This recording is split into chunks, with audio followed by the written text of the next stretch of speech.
in 10 years, we're all gonna look back and say like, what were we thinking? I'm gonna share with you an overview of a wedding planning timeline. Am I the asshole for laughing at my stepson and ruining his wedding? I think it's a trend that's not timeless. It's not here to last. I don't think she's the asshole, but off of the headline, she seemed like the asshole. I can't seem to find an inspiration picture that like really speaks to me. Might be controversial because a lot of people like it. I said no to attending a bachelorette party and now I'm out of the wedding. There's an update. We must read the update. Welcome to Wedding Wednesday, the podcast that's about to spill all the tea on what it's like to plan a wedding from the bride's perspective and all the details no one talks about.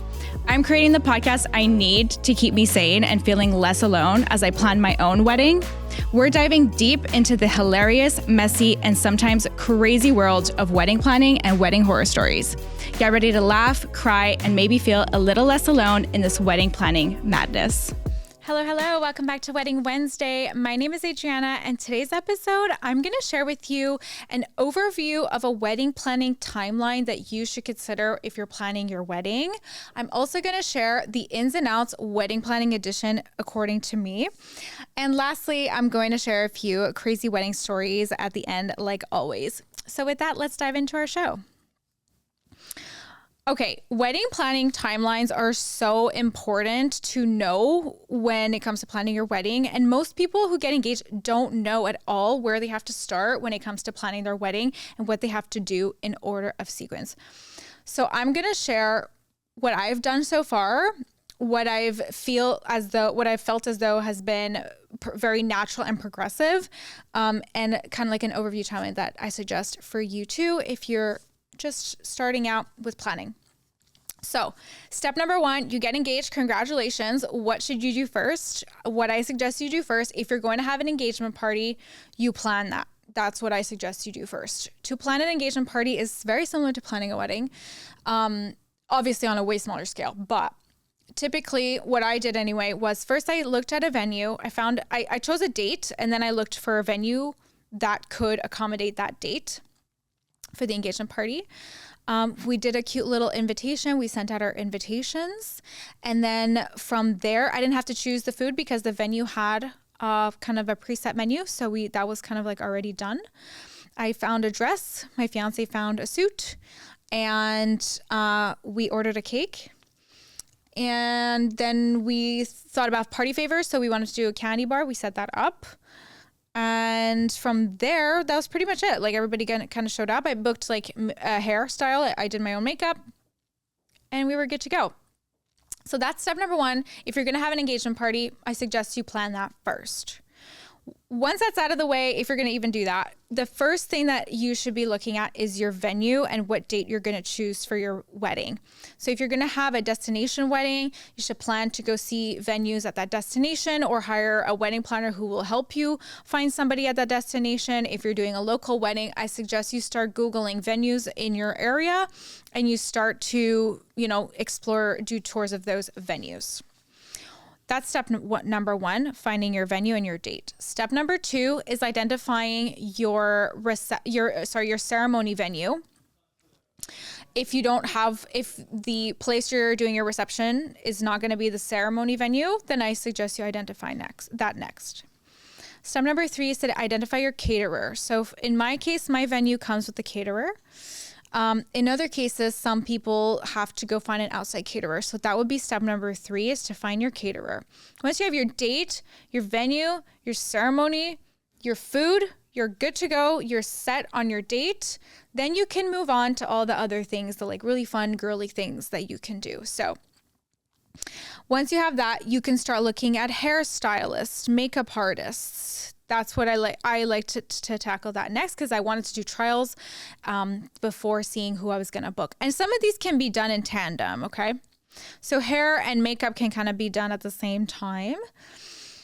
From there, you want to start looking at photographers, videographers, and content creators content creators. First, identifying who you absolutely want for your wedding in terms of like what kind of production do you want for your wedding. Some people are comfortable with just a photographer and a content creator to film. Some people are comfortable with just a videographer and like their friends taking pictures on their phones and sending that to them after. And some people just want a content creator for the whole evening. It depends on you, what you want, and obviously your budget. A content creator is less expensive than a videographer at this time like now in 2025, 2026. That's kind of like what the market has decided.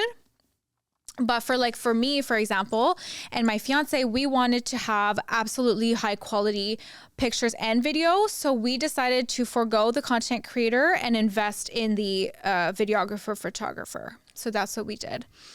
My sister, for example, she wants a high production photographer, but she wants a content creator to film. So that's also a great option for you. So that's what I would look at next as like step number 4 or 5. So photographers, videographers, hair, makeup, all those can be done kind of at the same time. Once that's all ironed out, especially if you have like specific vendors you really want to work with, I suggest you like tackle those first. Once that's ironed out, the next step is to look at the florals and the kind of like the theme of your wedding, kind of starting to get an idea of like what kind of flowers you want, what kind of colors scheme you want, if you're going to have like a logo, something like that, kind of like diving into that world. Leveraging Google, leveraging Pinterest, leveraging Instagram, leveraging our private community of girls who we're sharing ideas every day in our WhatsApp group. If you want to join that, I'll put the link in the description box. But just starting to get ideas on your theme, your decor, things like that, and then speaking to florists to get quotes for the type of themes and decor you're looking for is the next step to take. At this point in the timeline, we're about I would say 8 months out from your wedding. If you're like starting to talk to florists and things like that, that's where we're at. Once that's gotten out of the way, you can also save the dates. Sometimes people would choose to shoot a engagement shoot. Like we'll take pictures for their engagement. They will use that as a save the date. So you can do that to send off a save the date. You can create a very simple PDF in Canva with your date and your logo and send that to all of your friends and family. We're doing something extravagant. By the time I don't know, I don't want anybody who's watching this in my life to know what we're doing for our save the dates. So I will hold off on that, but I'll share what we did after we send them out for our save the dates. In any case, sending a save the date pretty like around the 8-month mark is a good timeline, because then people know to save your wedding date and don't book things in advance. A lot of people book vacations and things, so it's just good to know what day you're getting married. So up until this point, you're kind of researching hair, makeup, flowers, photographer, save the dates. You're doing your save the dates. You're at like month 7 into 6. This is when you should start to figure out your logistics of like transportation, hotel, things like that. What I didn't talk about was the dress. The dress should be between 12 months and 9 months before your wedding that you have to look at. So as you're looking at hair and makeup and florist and photographer, you should also probably be looking at your dress. If you're getting married or like you left it more to a last minute decision, you can always buy a gown that's off the rack. You don't have to buy a gown that requires 9 months to like source from Europe and all that stuff. You can buy something off the rack. You can buy something online. Anthropologie has really nice dresses. I think 𝐟𝐨𝐫𝐞 has dresses too, if you really want something online that like you don't have to worry about too much. So that's an option. But if you wanted to get have the whole experience, go to the bridal salon, a bridal boutique, and like try on dresses and like source it from Europe and all that fun stuff, then yeah, you definitely want to start between 12 and 9 months before, at the minimum, for your dress. So you've got the dress, you've got the logistics of like transportation. Around the 6-month mark, it's good to start figuring out like where are people going to stay, if they have to book a hotel, how are people going to get around the day of your wedding? Are you booking limos for your bridal party? Are you booking a shuttle from the hotel to the venue? These are things that you should start getting quotes for and inquiring about around the 6-month mark. Once that's completed, the next step is to get bridal party proposals done. Booking your entertainment, and then your bachelorette and your bridal shower planning, that sort of thing, like timeline wise, at least, like when are you going to have those events? And then lastly, about 3 months before the wedding, you want to send out your invites. And that pretty much completes the timeline of everything that you need to do. Obviously, closer to the wedding date, you need to do a lot of things. There's like actually quite a few things that you should be doing from 3 months out, 2 months out, 1 month out, 1 week out, day before too, of the wedding day. But it would be too much to put all together. So I actually have a digital wedding template that I put together with a timeline of everything, with every single task you have to do to plan your wedding. There's about 200 tasks, and it shows you like when to do them and what timeline. There's a section to track all your vendors. There's questions to ask all vendors. There's a wedding day timeline suggestion that you can print out for your venues, your vendors, and things like that, and a multitude of other things in this digital wedding template. So I'll link it for you in the description box below, and I'll give the brides who listen to the podcast a special discount code as well. So I know that you purchased our template. So I'll put that for you. If you need just like guidance to keep track of all the wedding planning tasks in one spreadsheet, this is really for you. And it doesn't matter what stage of planning you are. It will, if you're like midway through planning, it will at the very least make sure that you didn't miss anything leading up to your wedding or what you're planning. So I'll put that in the description box below for you. So that's the timeline overview for a wedding that you should be considering when planning your wedding. Next, I want to talk about the ins and outs of wedding trends. According to me, what I feel like is an in and what I feel like is an out in 2025 and 2026. So here we go. Ins to start, what I've been loving seeing are abstract florals. Like I'm really gravitating towards those abstract florals. I think they're really fun. They're really chic. I don't think they're going to be a trend. I think they're going to be here they're going to stand the test of time. And I think it's like really fun to see the abstract florals on tables because it breaks away from the typical white and green roses. Nothing wrong with that. It's just that we see them all the time, especially when I'm on Pinterest and I'm looking at pictures. I see them all the time. So it's just nice to switch it up, see something new. And abstract florals offers that. That paired with fruit, I am obsessed with fruit. I am obsessed with seeing grapes on in the tables case. I think it's so fun. It's so chic. It's so different. And I would imagine it be less expensive than a bunch of flowers. So mixing in like fruit and abstract florals, I think it's really fun. And I'm honestly trying to figure out how to do that for my own wedding, but I can't seem to find an inspiration picture that like really speaks to me to the point where I'm like, yes, like this is the theme I want to dive into head first. So, but I like abstract floral. So if you saw a cool abstract floral, like reel or picture or something, feel free to put it in the comments and I would love to see. The next in wedding trend edition is personalized letters to every guest. I love this trend. I see it all over my FYP. I think it's so cute. And I think it's really doable for a wedding of 100 people or less. Our wedding is 220 people. And to be honest with you, I don't know every single person very, very well. And for that reason, we will not be doing this. But looking back, like for my engagement party, we could have done something like this and it would have been really touching. And I didn't think about doing it at that time, but it would have been really nice and touching to do something like that. And I think it's a big in. I think that it offers like, it just makes it like amplifies the love in the room if you take time to write every single one of your guests a letter. And I think that you should consider it for your wedding if you're having a smaller wedding and that sort of trend speaks to you. I think it's also a trend that's going to stick around for a while. I don't actually think a lot of people are going to bite the bullet to do it. So I think it's going to stick around for a while because it's not something that you're going to see at every wedding. So really cool in there. The next in is a laced A-line wedding dress. I'm loving the lace wedding dresses. And I used to think they look like doilies, to be honest with you. But now I just see myself, I'm pinning those lace wedding dresses left, right, and center on Pinterest, on Instagram.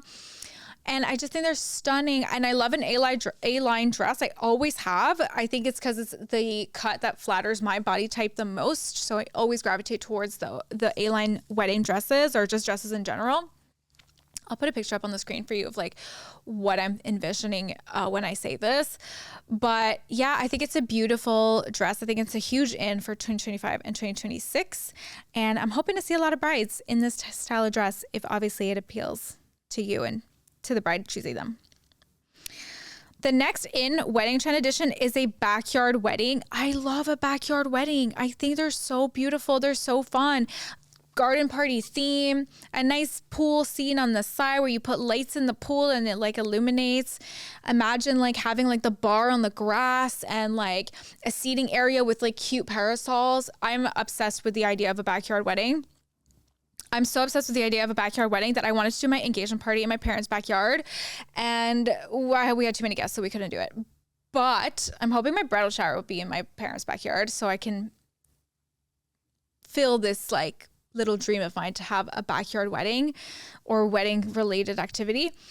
I think it's a huge in, and it's so unique to have a backyard wedding because nobody's going to be getting married in that backyard other than you, chances are. So really fun. I hope that I see this trend last for a long time. And if you are having a backyard wedding, please tell us all about it in the comments. I would love to hear about your backyard wedding.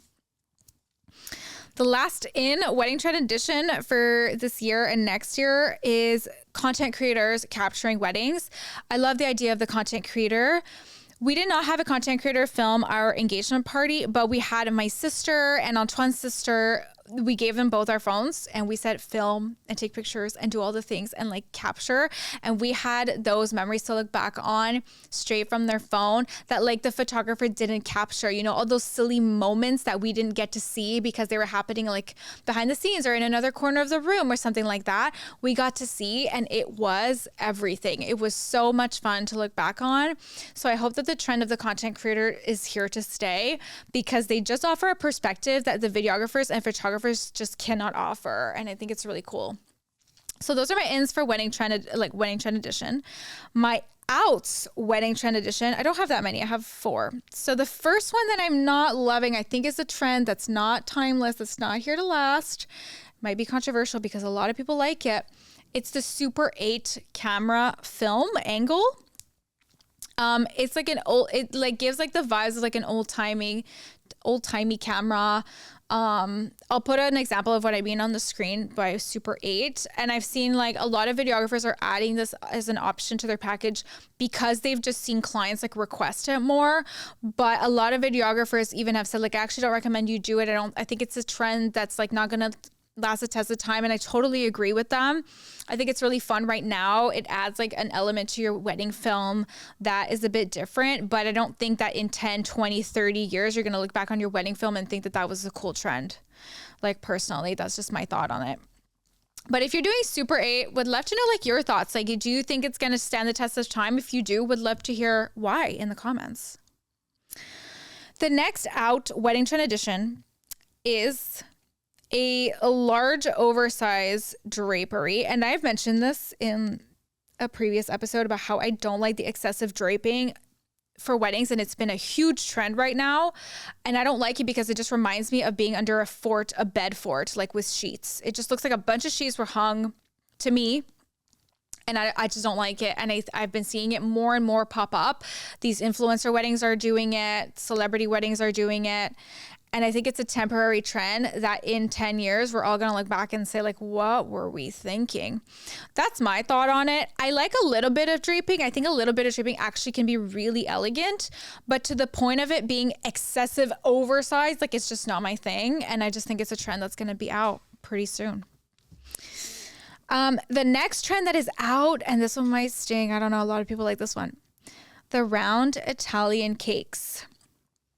You know, the ones that are like round, like big like this, and they're kind of short, and they have like the raspberries or the strawberries on the top, and like the newlywed couple is like dressing it up with like whipped cream and like the powdered sugar and all that stuff. And I think it's theatrical and it's fun and it's beautiful, but I think it had its moment. I think after seeing 3 weddings where they had a cake like this and they did this, I was like, okay, we've done this. We're happy with the trend. It was beautiful in the moment. I think we can move on or just go back to the classic, like everybody cutting the cake the normal way.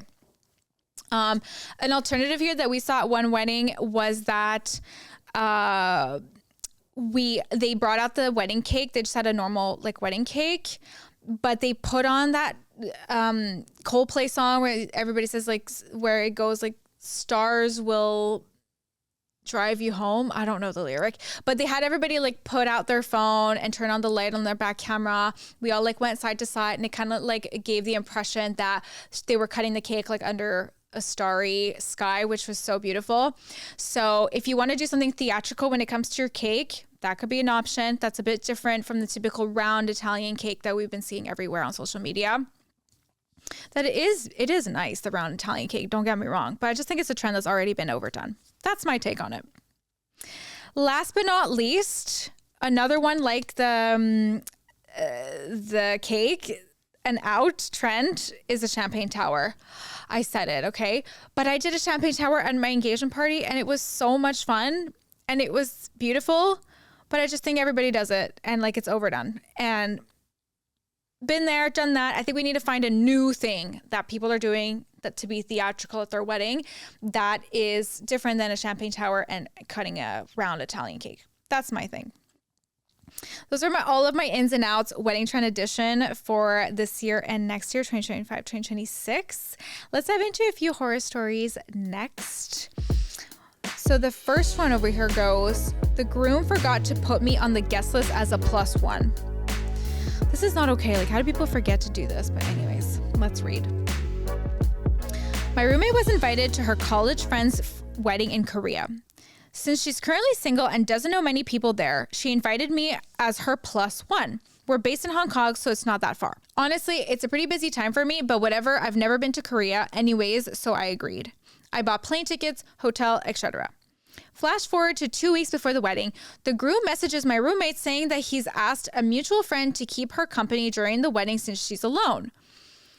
3 question marks. Apparently, he assumed she was going alone since he knows she's single, despite her putting both of us down and messaging him about it. I don't mind going anyways to Korea because it's been on my bucket list for a while, but I'm a bit annoyed about the whole situation. Edit. To clarify, the groom specifically told my roommate she was welcome to bring a +1 and she RSVP'd with both of us. It's more of a Western style wedding and my roommate is very non-confrontational and worried that there might be assigned seating and stuff. Edit 2. My roommate tried to confront the groom about it and he just said, sorry, I forgot, haha. To be honest, I'm just kind of tired of the whole situation and I'm going to treat it as just a fun trip to Korea. That sucks that like you get told you're a +1, you book flight ticket, like you're going somewhere out of the country and then you are told in the end that like you can't even go to the wedding. It's sad. I think that this girl has a really good attitude about it where she's going to like treat the trip as a trip like for herself, which is really nice. But it is unfortunate that like this happened to her.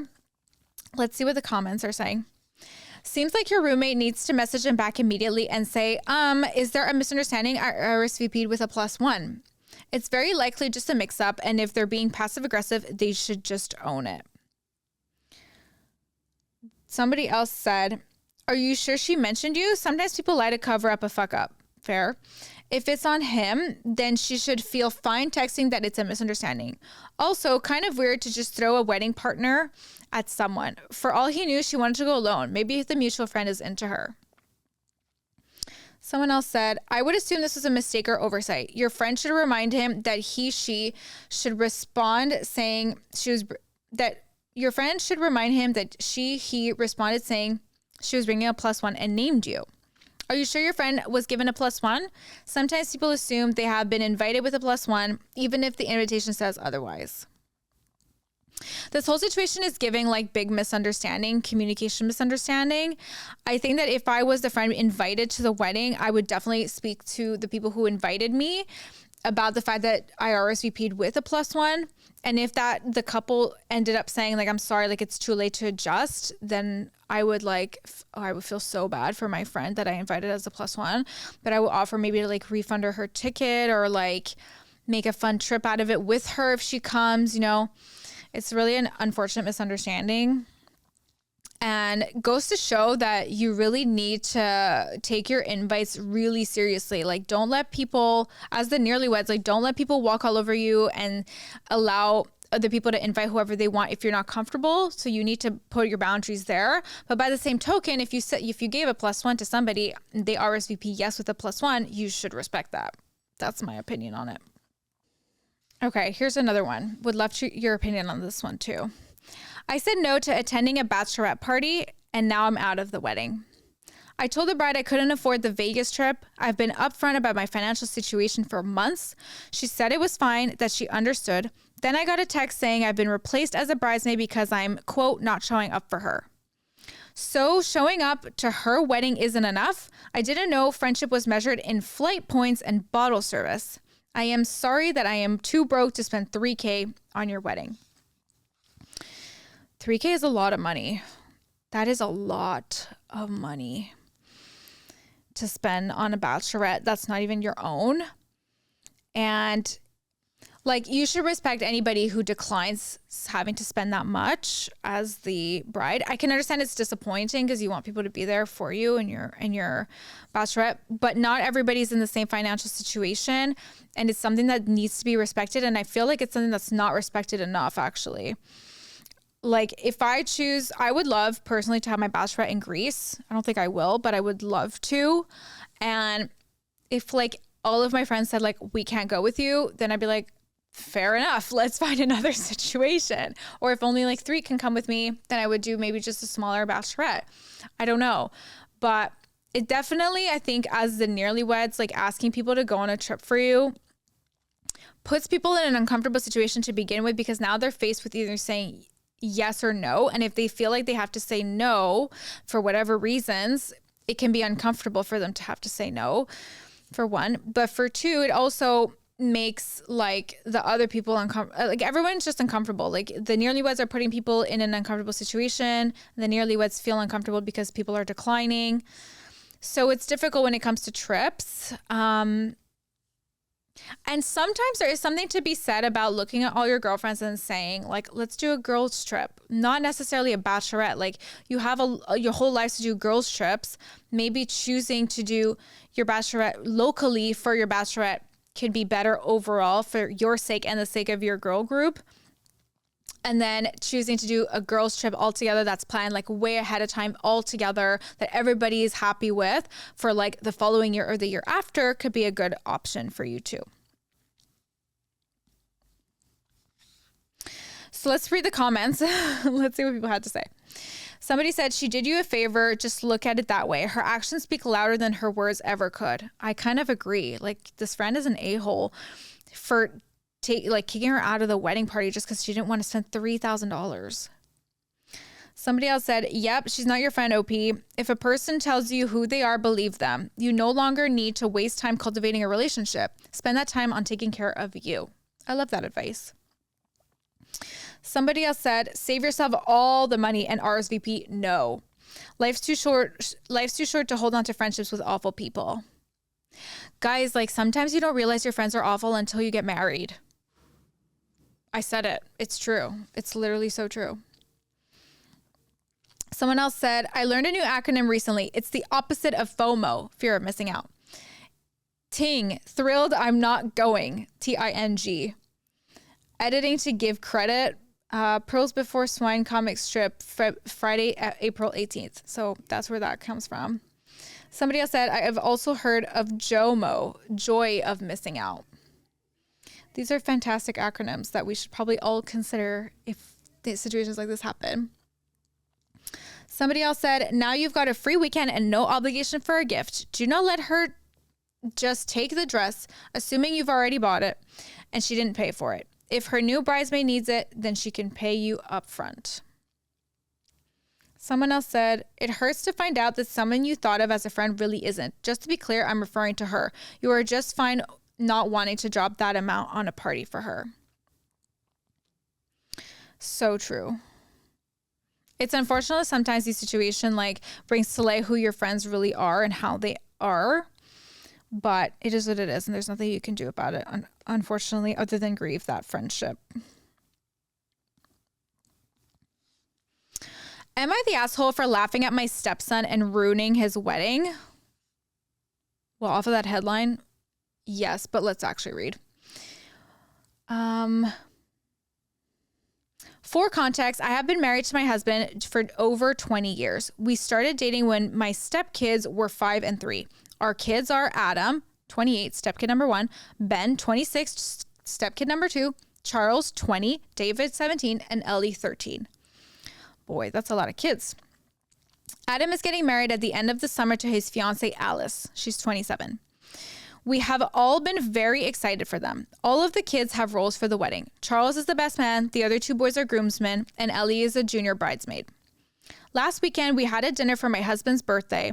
All of the kids attended along with Alice. The topic of the wedding came up again, and this is where it started to go downhill. Ellie brought up that she was so excited to go dress shopping and that we planned to go to a bigger city in a few weeks to get her a dress and me and stepmom of the groom dress. At that, Alice looked at Adam sideways and responded that we only needed to worry about one dress, Ellie's. Ellie kind of laughed and said, "What are you expecting mom to wear? A suit?" Alice responded with, quote, "My name isn't going.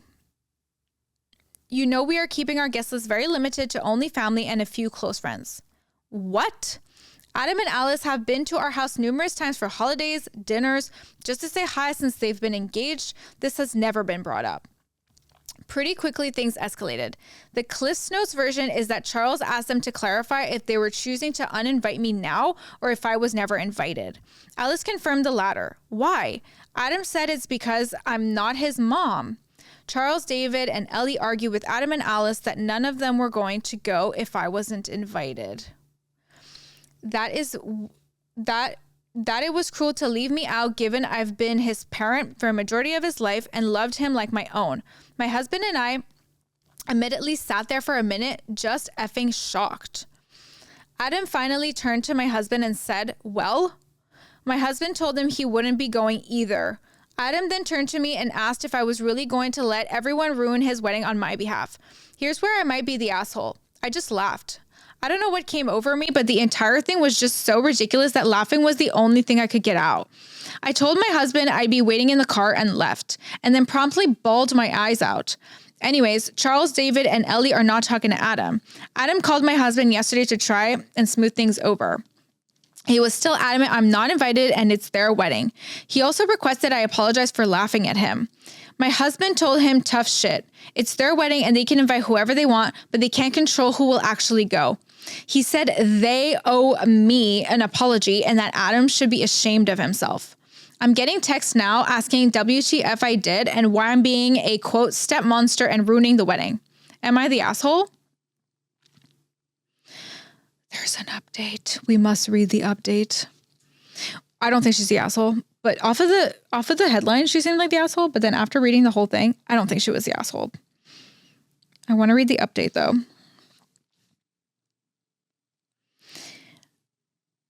Update. Thank you to everyone who responded to my post. Most of you were kind and offered good advice. I appreciate it. Before I give an update, I just want to answer a few frequently asked questions. 1, I am not an affair partner. My husband did not cheat on his ex-wife with me. We met about a year after they divorced. She was already engaged, not to current stepdad. Not that that really matters. 2, Ben was at the dinner. He is autistic. I went into it more in some of my comments, but he was very upset. He doesn't understand what the argument was exactly about, but he was mostly upset at Adam for saying I'm not their parent, and then at all their siblings for fighting with each other. Anyways, the update. The short is, if you guessed it was related to biomom, you were correct. I didn't want this to be the case. Oh no, not the biomom. Biological mom, in case that wasn't clear. Adam rescheduled with Charles for Monday, citing Easter weekend. Fair enough. He also texted my husband to let him know that him and Alice would be doing Easter with her parents. We expected that. At some point on Sunday, Ellie texted Alice. I am not sure what exactly was said, but it prompted Alice to spill everything that was going on with her parents. I have met them a few times, but they live a few hours away. They encouraged her and Adam to reach out to us to clear everything up. Monday, we dropped Ben off to biological mom's. He stayed an extra night for Easter fun. A few hours later, she began to blow up my husband's phone as Ben mentioned the fight. My husband answered, one call in which she was screaming and promptly hung up. He texted her that the siblings argued, everything is fine, and that if Ben has any further questions, we will talk about when he's back with us. For some of the things she texted, we knew she was the root of all of this. Monday, Adam also met up with Charles and he did come clean. Charles texted us to see if it was okay if they came over after, and we said yes. I'm not going to lie, Adam looked like a mess. He immediately began crying and apologizing. The short and sweet is that he's been trying to mend bridges with his biological mom. Their wedding isn't 60 people. It's blown up to about double that, and they have been struggling to figure out how to pay for it. At one of their visits, Alice let it slip and Biomom jumped to help pay for things. It slowly snowballed from there, from small requests to big requests. I am not sure what the nail in the coffin was, but it ended with Biomom requesting I not be there. Adam said it was easier to hurt me and risk World War III with his mom. Alice's parents were less than pleased to find out they've been with the wedding. Alice's parents were less than pleased to find out how they've been with the wedding/budget, and even less so at Biomom's antics. They are trying to figure out how to start covering the payments Biomom has made. We've decided to help with some of this. Adam also asked if we could meet again in a few days with Alice, and we've said yes. There is still a lot of ground to cover for this to be close to mended. I am still hurt, but mostly I'm angry on behalf of my oldest son. Oof, my God. Talk about complicated. Money talks at the end of the day, and then people do weird things. It is what it is. I think that Adam should have definitely defended his stepmom, but he also should have come clean about the finances of the wedding early on, and that like they were struggling to pay for it.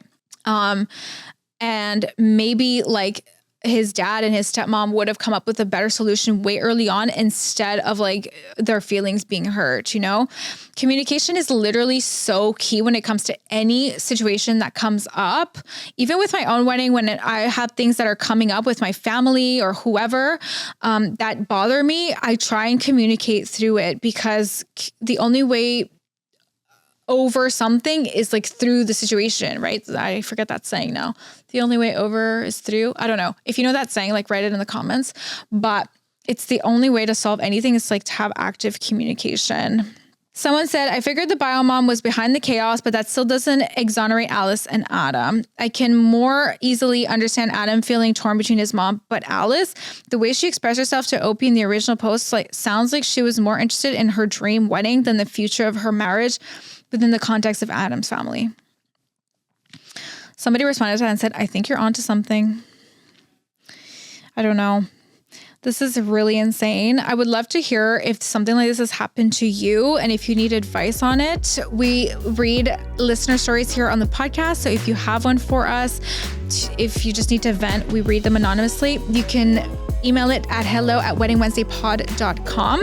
Of course, please rate, review, subscribe, do all the things, because it really does help our podcast grow. And we appreciate every single one of you who spends the time to leave a comment or to rate our podcast. With that, I will see you in the next episode of Wedding Wednesday. Have a lovely rest of your day. Bye for now.